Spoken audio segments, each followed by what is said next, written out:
Hello বন্ধুরা, আমি YouTuber Jaya. এতদিন তোমরা আমাকে আমার ব্লগে দেখেছো, আমার চ্যানেলে দেখেছো, কিন্তু আজকে আমি আছি পেইন পয়েন্ট ফিজিওতে। ডক্টর মানস স্যারের আন্ডারে আমি কিছু সেশন এখানে নিয়েছি, সেই ব্যাপারে তোমার সাথে কিছু কথা শেয়ার করতে চাই।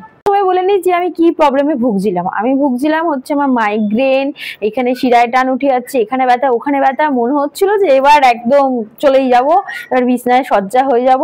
কিন্তু আমি ছোটবেলায় ম্যাজিক শো দেখেছিলাম, আর তারপরে এখন এই মানে 40 ইয়ার্সে এসে আবার আমি ম্যাজিক শো দেখলাম রিয়েলিটিতে, যেটা আমাকে মানুষ স্যার দেখালেন।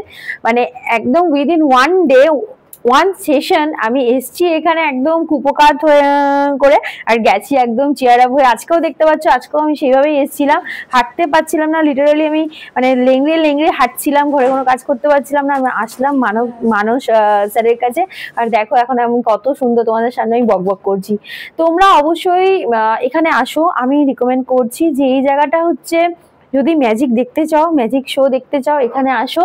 তোমরা বুঝতে পারবে যে আমরা সত্যি কথা বলতে আমাদের দৈনন্দিন জীবনে এত বেশি ডক্টর, অ্যালোপ্যাথি, ওষুধ, মেডিসিনের এত বেশি আমরা ইনটেক করে ফেলি, এত ভয় পেয়ে যাই যে না আমরা হয়তো ডক্টর ছাড়া বা ওষুধ ছাড়া, অপারেশন ছাড়া বা বড় বড় ট্রিটমেন্ট ছাড়া বাঁচবো না।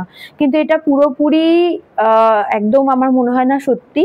হ্যাঁ, ডক্টর অবশ্যই দরকার, তারও একটা মূল্যবান দিক আছে আমাদের জীবনে, কিন্তু তার আগে তোমরা একবার এসে এখানে এসে যাদের এরকম পেনে ভুগছো, নানা রকম পেন, তারা দৈনন্দিন জীবন তাদের খারাপ হয়ে গেছে, তারা দৈনন্দিন কাজকর্ম করতে পারছো না, কষ্ট পাচ্ছ, একবার এখানে আসো উইথাউট এনি মেডিসিন, শুধুমাত্র ফিজিওথেরাপির আন্ডারে থেকে। আমি তো বলবো উইদিন ওয়ান সেশন তোমরা বুঝতে পারবে যে স্যার আমাদেরকে নিজের যে অভিজ্ঞতার মাধ্যমে আমাদেরকে কিভাবে ঠিক করে তুলছেন, আর কিভাবে আমাদের দৈনন্দিন জীবনটাকে খুব সুন্দর করে দেওয়ার জন্য নিজের এই যে পরিশ্রমটা মানে আমাদের সামনে নিয়ে আসছেন। তোমরা অবশ্যই আসো, বুঝতে পারবে। আমি সবটা বোঝাতে পারছি না, কারণ আমি খুব হ্যাপি এই মুহূর্তে, খুব এক্সাইটেড হয়ে গেছি, কারণ খুব কষ্ট পাচ্ছিলাম। আর দেখো আমার এখন স্মাইল কত বড়। অবশ্যই তোমরা এখানে আসো একদম। Thank you.